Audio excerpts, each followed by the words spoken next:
Hello and welcome to this week's Women's Football Chat. My name is Chris Gadsby. I'm here every Thursday at 6 p.m. bringing you the very latest from the third and fourth tiers of women's football here in England. That's the FA Women's National League. Plenty of stuff to talk about this week despite the reduced fixture schedule. A lot of teams were playing in county cups. Some of those got postponed, so now they've been moved forward to this week. We've had quite a bit of a rearrange with some of the fixtures, so there is plenty to discuss as we get into mid-January. Heavy frost here this morning in the East Midlands. Now, it is supposed to keep dropping below freezing as we head in towards the weekend. So my advice, as always, this time of year, do check before you travel to your local team. Make sure that they are definitely playing before you head out for your journey. So, lots to talk about, record-breaking victories, the wheels coming off some teams' runs,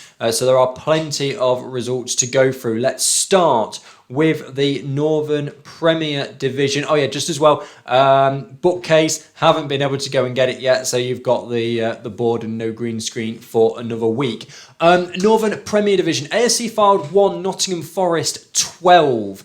Certainly wasn't expecting this result in the run-up to Sunday, particularly after Fylde beat Wolves the week before, but Nottingham Forest putting 12 past them. 2 penalties to Charlotte Steggles in this as well, and an opposition own goal. Emily Hollinshead with the only goal of the game for Fylde. Forest, I'm not going to go through these in order, there's just too many of them. So a brace for Rebecca Anderson in the 32nd and the 35th minute. Sophie Domingo in the 16th minute. A hat-trick for Yasmin Mosby in the 14th, 55th and 59th minute. Amy West with a brace on the 28th and the 45th minute. Gianna Mitchell in the 90th minute, and as I said, 2 penalties for Charlotte Steggles as well. A 12-1 victory. I think it was 7-1 at half-time, if memory serves me right, for Forest. So great performance for them. They have shot to the top of the table, which we'll look at in more detail in a moment. Other game in the Northern Premier Division, Loughborough Lightning 1, Derby County 2. Information on this, I have to go looking for it. For Loughborough,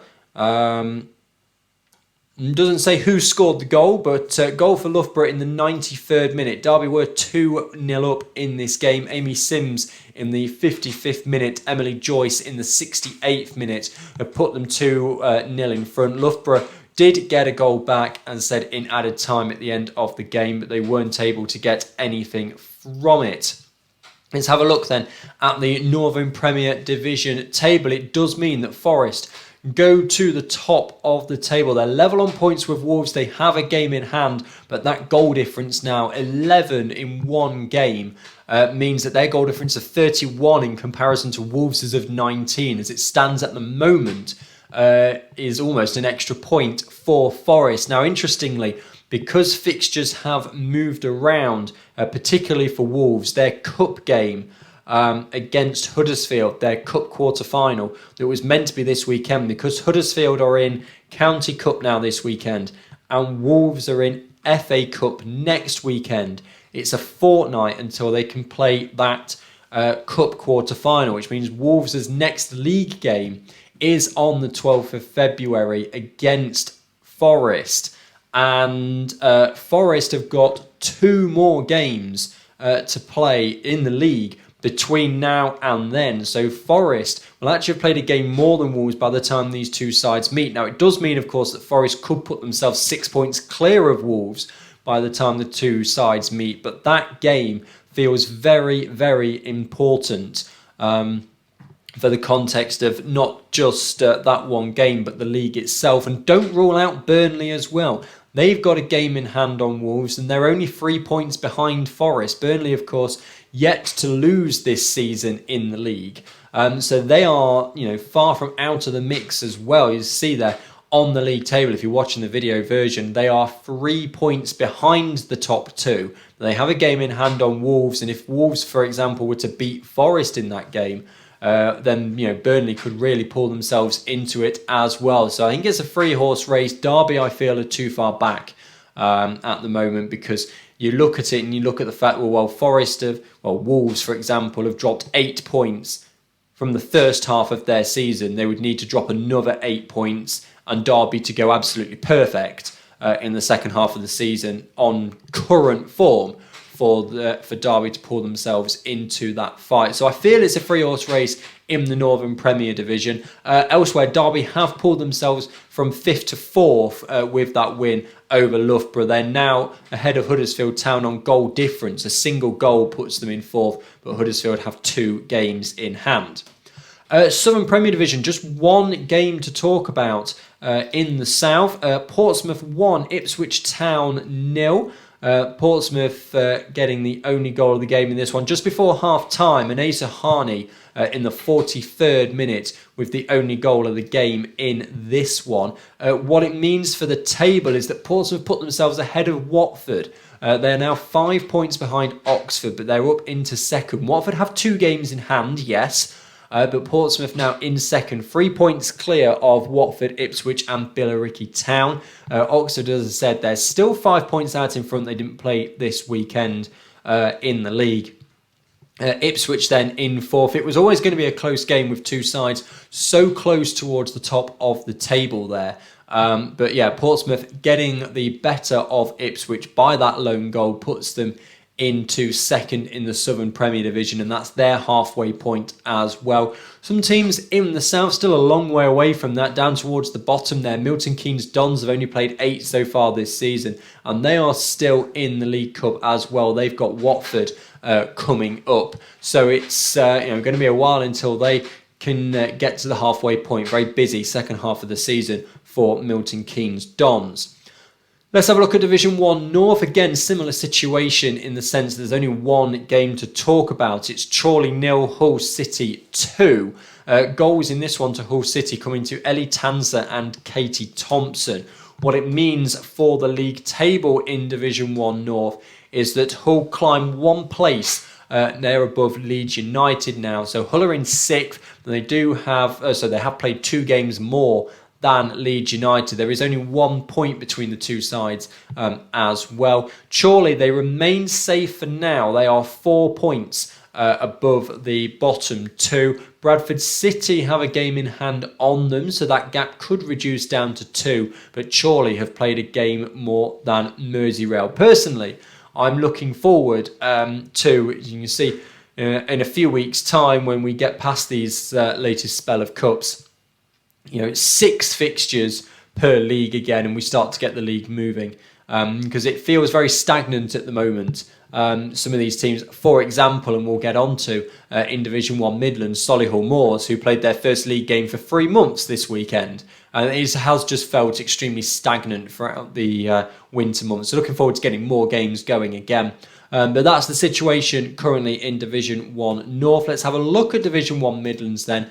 As I said, Solihull Moors, their first league game for 3 months. It was a 3-0 victory over Long Eaton United. A brace for Rebecca Knight and 1 for Tiana Russell-Cartwright, giving Solihull Moors the 3-0 victory. What it means for the league table is that Solihull Moors are up 2 places. They're in 4th now on 17 points. As I said, they've only played 8 games. I mean, Sheffield, for example, have only played 7 games.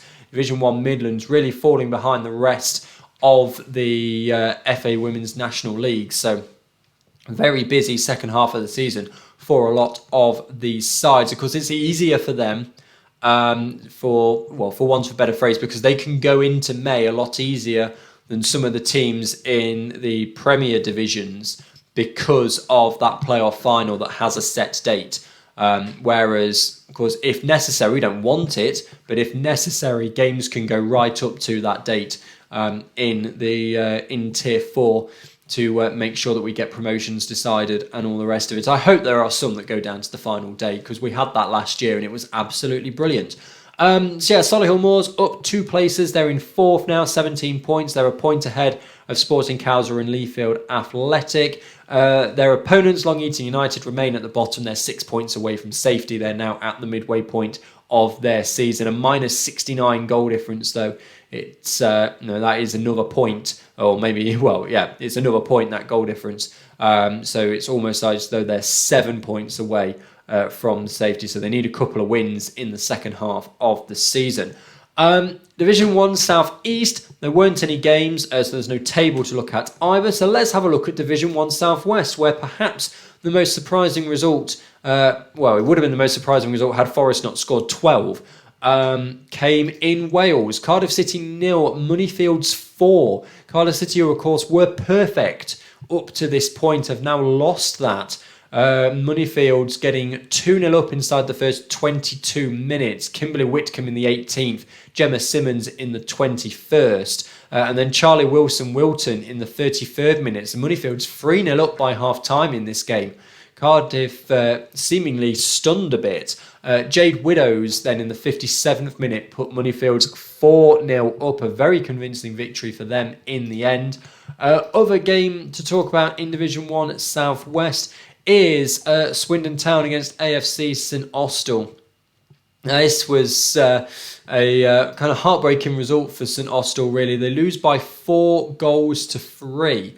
And the reason I say it's a bit of a heartbreaking result for them is that after getting 1 from Jasmine Allen and 2 from Lucy Soloway, Swindon went in front early in this one, 3rd minute, Annabelle Colston, but then Swindon, 75th minute, 80th minute and 87th minute. A brace for Megan Attenborough with the first 2 of those goals. Lucy Durham with the one 3 minutes from time. A 7-goal thriller that AFC St Austell just end up on the wrong side of. What it means for the table, I mean, that would have done a world of good for AFC St Austell. It would have got them off the bottom of the table and only in the relegation zone on goal difference. As it is, they remain where they are at the halfway point. Division 1 South West table then. So Cardiff City remain at the top, but they've lost their perfect record. Exeter City remain in second, Bournemouth remain in third, they didn't play. Moneyfields up a place to 4th, Swindon up 2 places to 5th, Southampton women down 2 places, Chelsea down a place. So I still feel as though Moneyfields may be a bit too far back. They're 10 points back with a game in hand, so that could be 7 points back. Maybe that's still a bit too far. What this result will have done is really buoyed up Exeter and Bournemouth, because Exeter now are only 2 points behind Cardiff, having played the same number of games. Of course, got to play each other again still. So Exeter will really be buoyed by that. Swindon Town, don't count them out either. They've got 3 games in hand on those top 2. If they were to win all of those games in hand, that puts them on 24 points. So they're right in the mix as well. Bournemouth, of course, are still there. Moneyfields, if they went on a run, they could get themselves into that. I wonder if they're ever so slightly too far back, though. But yeah, those are all the results from the past 7 days. Let's now have a look at the fixtures coming up in the next 7 days. As I said, we've got, there are some County Cup, which of course don't cover on this show. There's some Cup, Plate, and League fixtures to look at as well. Let's start then with those league fixtures. Let's go to the Northern Premier Division. So Brighouse Town against Boldmere St Michael's. That's 11th against 9th. Now a win for Brighouse would take them out of the bottom 2. West Brom, who aren't playing. West Brom are playing, but West Brom could go into that as well. So it's the bottom 4 are all playing each other, really. Brighouse against Boldmere St Michael's, that's 11th against 9th. Loughborough Lightning are at home to West Bromwich Albion, that's 12th against 10th. Now, Loughborough Lightning, of course, will be bottom of the table, regardless of what happens this weekend. But any one of those other 3 could be in the bottom 2 by the end of it. If Brighouse Town and West Brom win, Boldmere St Michael's drop into the bottom 2. If Brighouse Town and Loughborough win, then West Bromwich Albion are in the bottom 2. In fact, if Brighouse win and West Brom only draw, they're in the bottom 2. And of course, if Boldmere and West Brom win, then it stays as it is. The other game taking place in the Northern Premier Division, Derby County in 4th against Stoke City in 7th. Bit of a mid-table battle, that one. Stoke could find themselves up 1 place. Derby can't move. All they can do is close the gap on the top 3, but they will have then played more games than any of them. In the south then, just the one game, London Bees against Ipswich Town. So London Bees in 10th, Ipswich Town in 4th. So you perhaps fancy Ipswich in this one. Of course, London Bees, a 4-point gap to the bottom two at the moment. They will want to increase that as much as possible. A lot of the Southern Premier Division are involved in the Cup on the plate this week. That's why there's only one game. Division 1 North, 3 games to talk about. Barnsley against Norton Stockton Ancients. That's 3rd against 8th. Barnsley said they are 7 points away from the top of the table, but they have 2 games in hand. So if they could win these games in hand, that would really get them, put them full of confidence and get them right up near the top. Now, they will still have 2 games in hand over Durham Cester after this weekend as they take on Middlesbrough, who are currently in 5th. The other game is Bradford City against Chorley. That's another game towards the bottom. Bradford City in 12th at the moment. Chorley in 10th. There's a 5-point gap separating the two. Bradford City will still be in the bottom two regardless of what happens this weekend, but they could get themselves up into 11th with Merseyrail not playing. Merseyrail are playing Liverpool Feds in the County Cup, which was meant to be last weekend but was postponed. Chorley could get themselves up to 8th with a win and put themselves 7 points clear of the bottom two. So big prize for Chorley if they can give themselves a big gap between the bottom two. Division 1 Midlands, Long Eaton United against Sheffield, Northampton Town against Lincoln City and Solihull Moors against Sporting Cowser. Long Eaton United at the bottom of the table, as we've mentioned. They will still be bottom of the table whatever happens. Sheffield are in 9th at the minute. They're only 1 point clear of the bottom two. That could go up to 4 points. And Sheffield could get up to 7th with a victory. Northampton Town, who are the other side in the bottom two, they face Lincoln City. Lincoln City are in 2nd on 19 points. They've played 2 games more than Stourbridge already. This will turn into 3 games more. They could reduce the gap to 5 points. But Stourbridge still look very convincing at the top of the table. Doncaster Rovers Bells not playing either, so that gap isn't going to close. The gap could close though with Solihull Moors, who take on Sporting Cowser, who are in 5th. So a kind of bottom of the top half clash in that one. Solihull Moors could get themselves up to 2nd if they win. They will be 7 points behind Stourbridge with 1 game in hand over them. So then that could, of course, become 4 points. Then it gets a bit more interesting. But at the moment, Stourbridge still at the top and looking convincing. Interesting, though, we were talking about the teams who haven't played in the league a lot, Solihull Moors being one of them. Stourbridge have played 1 league game since the 16th of October. Since the 16th of October, they've had an FA Cup, a league plate, then they've had FA Cup again, then a County Cup, then that one league fixture, then the league plate again, and then another County Cup fixture. So as you see what I mean when I say that teams are, it's felt very stagnant for a while now, because we have had 3 months, for example, Stourbridge, 3 months with just 1 league game. So the tables, nothing, there's not a lot happening with the tables. It doesn't feel as though we're progressing a lot in this season because of just the way all the county cups fall, the FA Cup falls, the League Cup, the League Plate. I think I was looking at some of the County Cup records earlier on this week, yesterday in fact, and I think that Norfolk was one. The Norfolk FA was one I think did it really well, in that they only introduced Norwich at the quarter-final stage. So Norwich didn't have to play the first 3 rounds in a county where I think it was obvious that they would always go far. For example, I know up in the north as well, and we've seen this as here, Middlesbrough played in the County Cup last weekend. They won 19-0. I don't get what any team has to benefit from that. I think that it's the FAWNL team's involvement in County Cup that I think needs a bit of a look at, and that could help alleviate some of the problems that we have in the league. The problem with looking at the FAWNL sides in the County Cup is that the FAWNL has no jurisdiction over what the county FAs do. So there is no perfect solution. If there was a perfect solution, it would have been done. So those are the fixtures in Division 1 Midlands. Let's have a look at Division 1 South East, because there are 3 games taking place there. Norwich City, who are in second, taking on AFC Wimbledon, who are in third. That's going to be the game of the day in Division 1 South East. Now, either side with a win will go to 19 points, which will be 6 points behind #United. They will have a game in hand, but #United still very much the team to catch.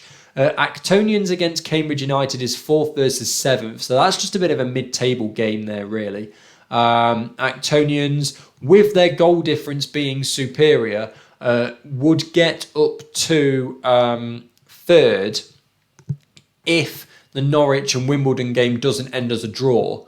So they can't get up to 2nd because obviously one of those teams is guaranteed to get at least a point.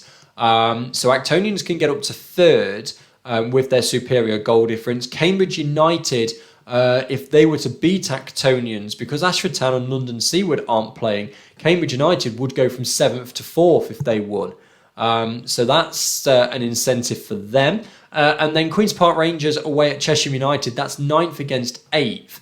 So Queen's Park Rangers also on 11 points, so they could also get to 4th if they were to have a big win and other results go their way. So there could be some big movement in Division 1 South East because it is very tight. Only 2 points separating 4th from 8th at the moment. So it is very tight in Division 1 South East. Of course, Hounslow not playing this weekend in the league, so they're guaranteed to still be at the bottom of the table. They were supposed to be playing Cambridge City in what was going to be a very important 6-pointer at the bottom of the table. But because Hounslow's County Cup game got postponed, that's now being played this weekend, which means the Cambridge City game can't go ahead.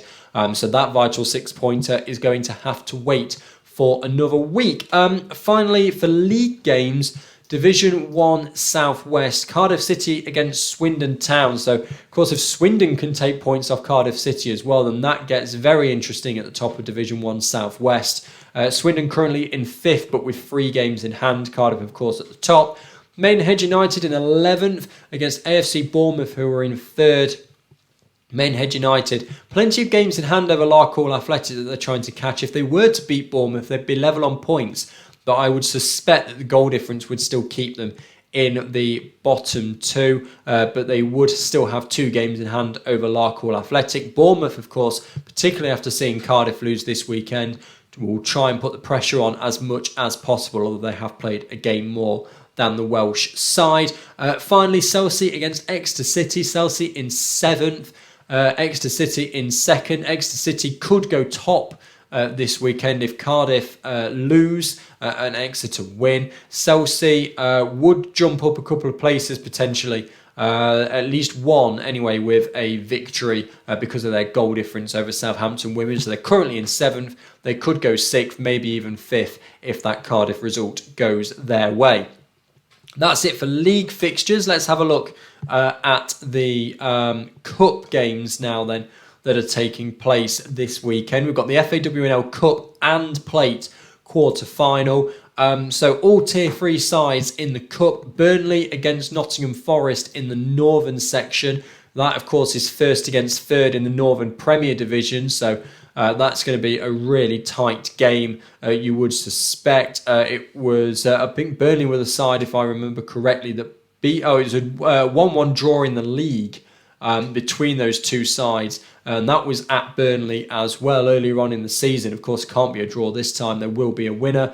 Forest full of confidence after that 12-1 victory. The game between Wolves and Huddersfield, as I said earlier, is having to be played in a fortnight now because Huddersfield are in County Cup this weekend. Wolves are then in FA Cup next weekend. So the Cup game is having to be played in a fortnight. Wolves not very happy about that, but there's nothing you can do about it. You've just got to get on with it and just play the games as they come. Plymouth Argyle against Portsmouth. These are the games in the south then. So Plymouth Argyle against Portsmouth. That is 2nd against 11th in the Southern Premier Division. Of course, this is the Cup. that you would have to favour Portsmouth in that one, just because of their different league positions. But, you know, Plymouth have done very well to get this far. They beat Cardiff in the last round to get through to the quarter-final. Watford against MK Dons. Again, you might have to look towards Watford for this one. Watford are in third, MK Dons are down in ninth.